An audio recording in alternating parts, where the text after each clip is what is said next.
Vamos orar. Pai querido, mais uma vez suplicamos Tua direção no estudo da Tua Palavra. Abre nosso entendimento para compreender o que queres nos dizer. Em nome de Jesus. Amém. Amém. Vamos estudar hoje o tema da salvação.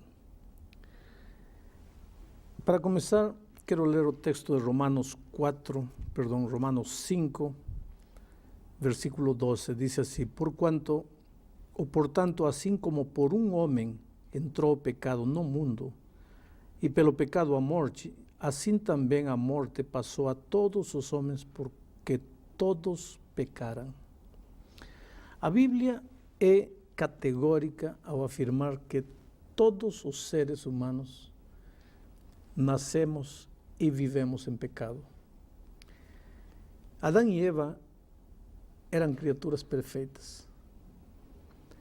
Misteriosamente, porque a Bíblia descreve, a Bíblia conta a história, mas a Bíblia não explica, não dá detalhes.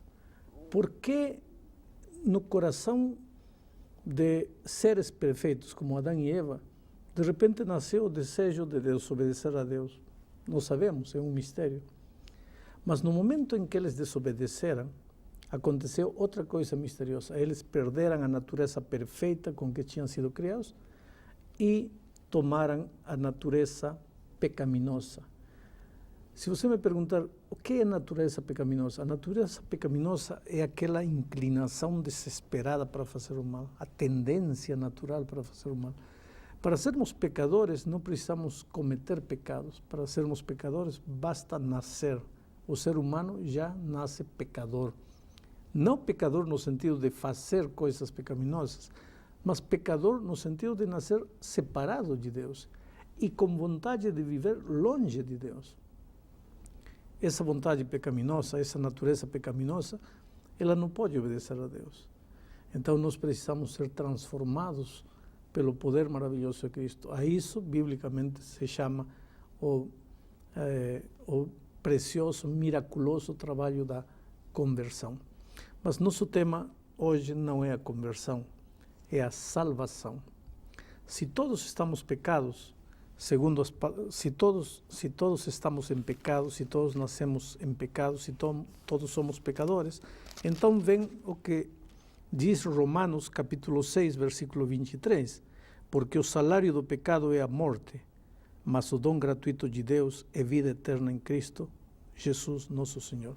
Quer dizer, se todos somos pecadores, todos estamos condenados à morte. E é por isso que precisamos de salvação. Muito bem, Cristo veio a este mundo, morreu na cruz para pagar o preço de pecados que Ele não cometeu. Porque Cristo foi tentado em tudo, mas nunca pecou. Então Ele pagou o preço de pecados, não dele, mas de nossos pecados. Mas essa morte vicária de Cristo, que pagou os pecados da humanidade, só serve para quem aceitar. Por isso, São João, e este último texto que vou ler, 3,16, contém uma verdade que todos os cristãos deveríamos colocar na mente. Diz assim: porque Deus amou o mundo de tal maneira que deu o seu Filho unigênito, para que todo aquele que nele crê não pereça, mas tenha vida eterna. Não diz para que todos tenham vida eterna, diz para todo aquele que nele crê. Então, a salvação que Cristo oferece é válida unicamente para aquele que crê, para aquele que aceita. E essa salvação está ao nosso dispor todo dia, enquanto estivermos dispostos a abrir o coração e dizer: Senhor, eu preciso de Ti. Pastor, o senhor falou em salvação, não é? Que Deus pensou na nossa salvação a partir do momento que o homem pecou, mas dá a entender de que Deus sabia que ia haver o pecado e por isso já planejou, né? Já idealizou o plano da salvação. Foi essa a sequência? Sabia, Deus sabia. A Bíblia diz que aqui em Apocalipse capítulo 13, versículo 8, diz: e adorá-lo han todos os que habitam sobre a terra, aqueles cujos nomes não foram escritos no livro da vida do Cordeiro, que foi morto desde a fundação do mundo. O Cordeiro foi morto desde a fundação do mundo. Quer dizer que o plano de salvação não foi um plano de emergência. O pecado não tomou por surpresa a Deus. Quando o homem pecou, Deus não agarrou a cabeça e disse, o homem pecou e agora faço o quê? Não. Nos planos divinos, Deus já sabia o que ia acontecer e estava provisto o plano de salvação para ele. Pastor, o senhor pode repetir para mim, para que eu seja salvo, o que eu preciso fazer exatamente então? Para daí então fazer minha outra pergunta. Crer.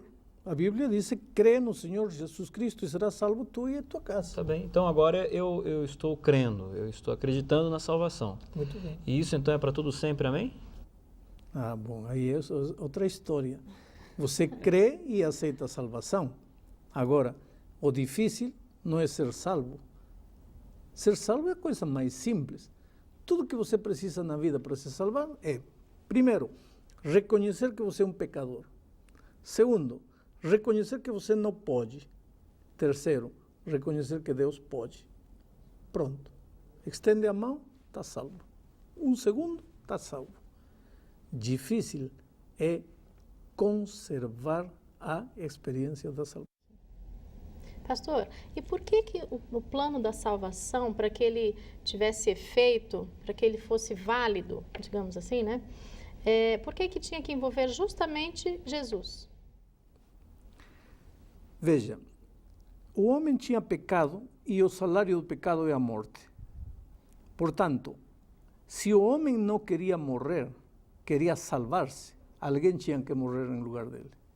Outro homem não poderia morrer, porque outro homem precisaria também se salvar. Portanto, outro homem não podia morrer em lugar dele. Um anjo não poderia morrer, porque um anjo não tem vida própria, tem vida dependente. A única pessoa que poderia morrer para salvar o ser humano é Deus. Mas Deus não pode morrer, porque Deus é Deus.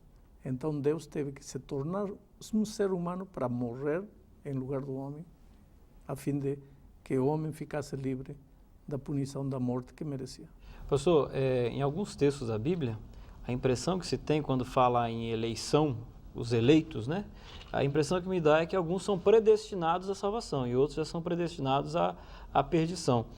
Como é que eu vou saber? Bom, se existe a predestinação à salvação, primeira pergunta, como é que eu vou saber se eu sou predestinado à salvação ou à perdição? Aqui em Romanos, capítulo 8, versículos 29 e 30, está essa expressão predestinação, veja. Diz assim, porquanto aos que de antemão conheceu, também os predestinou para serem conformes à imagem de seu Filho. Todos os seres humanos vêm a este mundo predestinados para salvar-se, predestinados para ser a imagem do Filho de Deus. Todos, não há um ser humano que venha predestinado a morrer. Predestinado. A palavra predestinado quer dizer destinado antes de. Vou fazer um exemplo. Este óculos, quando foi fabricado, foi predestinado para ir nos olhos. É dizer, fabricado, criado com antecedência, com um propósito definido. O propósito é ir nos olhos.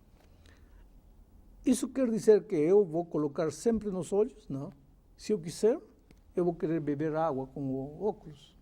Só que ele foi predestinado para ir nos olhos. O ser humano foi predestinado para ser salvo. Isso quer dizer que todo mundo vai se salvar? Não. Porque se o homem decide andar no caminho do erro, vai se perder. Mas não é porque não foi criado com um predestino, com um pré-objetivo. O objetivo é se salvar-se. Só que a salvação não depende do plano que Deus tem para o ser humano. A salvação depende da decisão do ser humano.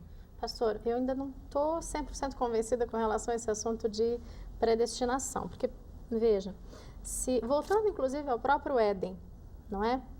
Deus, o Senhor disse para nós agora há pouco, que Deus já tinha o plano da redenção na sua mente, porque sabia que o pecado ia entrar no mundo. Isso não significa que já estávamos, então, destinados ao pecado, a toda essa história.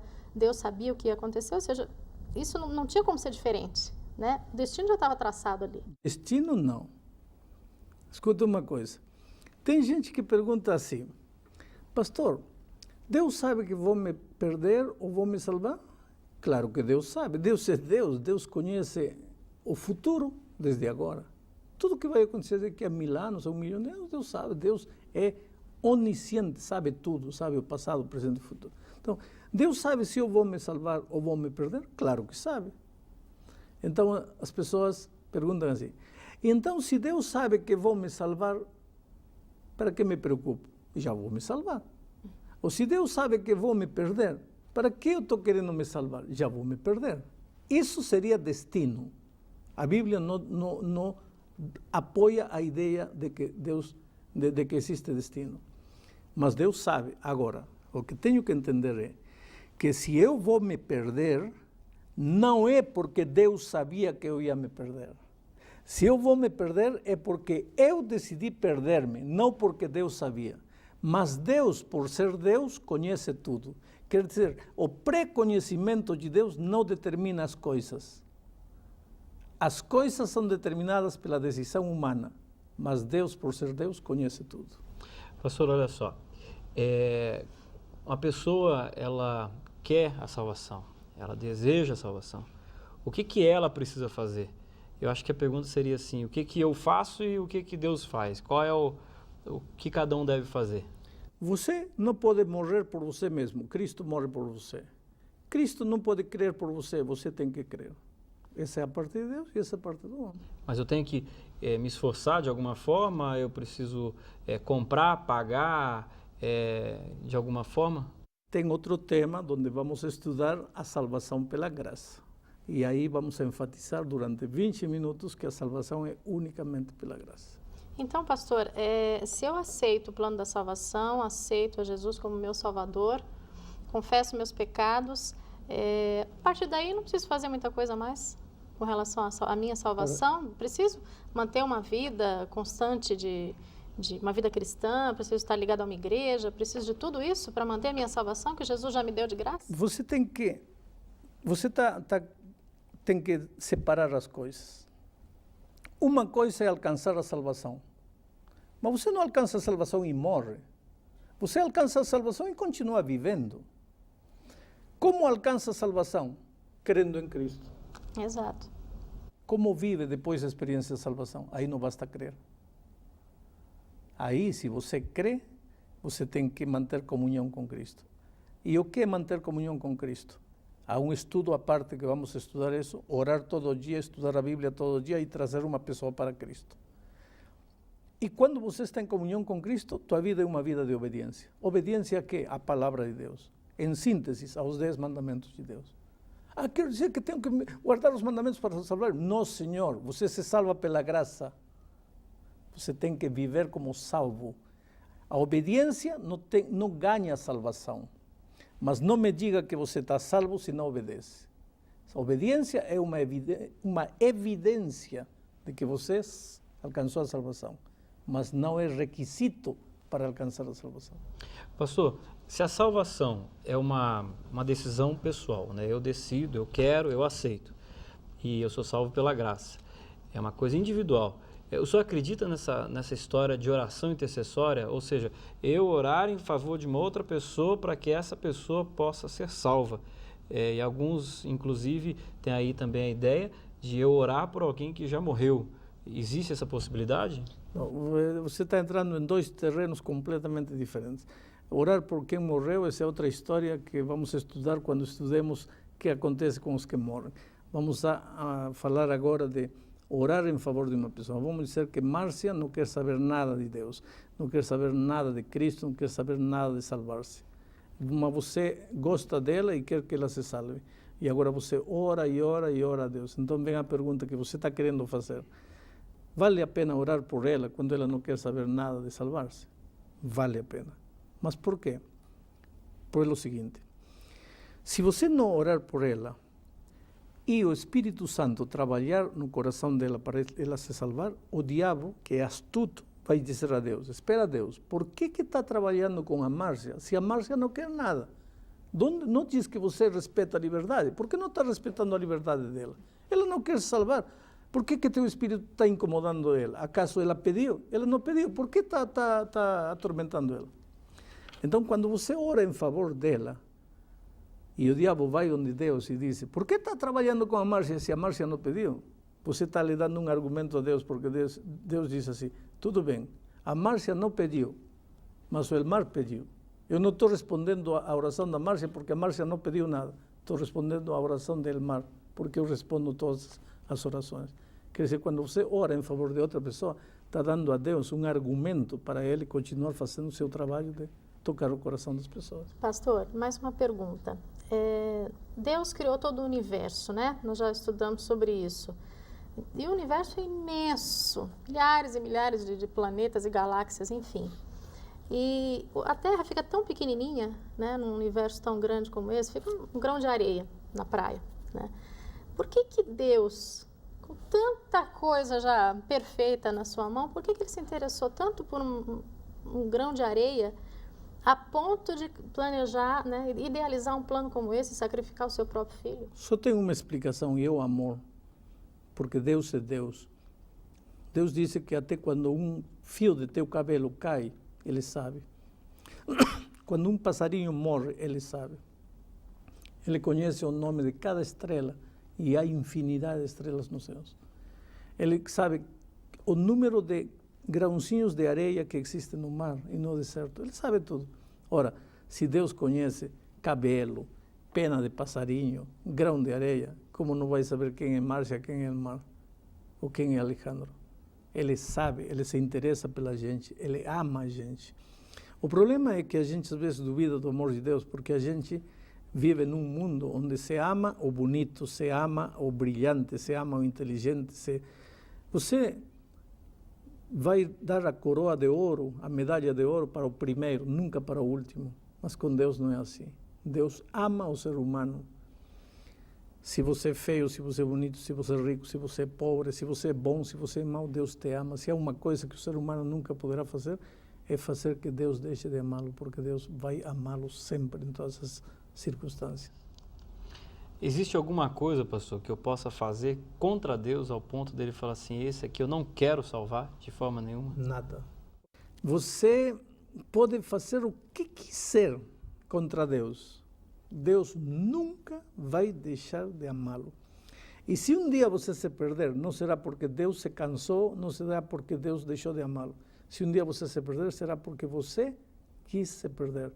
De tanto você dizer não, não, não, chega a um ponto de não retorno, um ponto em que você começa a andar para lá. E aí se acabou a história de você. Não porque Deus não queira te salvar, sino porque você fechou-se completamente. E o sangue de Jesus na cruz, ele é o suficiente para salvar toda uma humanidade? A todos os seres humanos, mas só vale para quem crê. Isso que diz São João 3,6. Deus amou o mundo de tal modo que deu seu Filho unigênito para que todo aquele que crê. Eu não teria colocado, se eu fosse escritor da Bíblia, para que todo aquele que crê, senão para unicamente aqueles que creem. Unicamente aqueles que creem. Mas a palavra de Deus é mais abrangente. É todos os que creem. Sem exceção, sem diferença. E vamos terminar o estudo querendo te dizer uma coisa. Veja, tua vida pode ser, neste momento, a pior das vidas. Você pode estar no fundo do poço. Você pode sentir-se um pecador que não tem perdão. Desde o ponto de vista humano, talvez não haja perdão para você. Mas se não houvesse esperança para você, Jesus não teria deixado tudo, não teria vindo à cruz a morrer. Ele morreu porque te ama, e a morte de Cristo quer dizer que é esperança para você. Embora nesta terra você ache que não vale para ninguém, para Jesus você vale muito. Portanto, levante-se, acredite no amor de Cristo e comece uma nova vida. Que Deus te abençoe.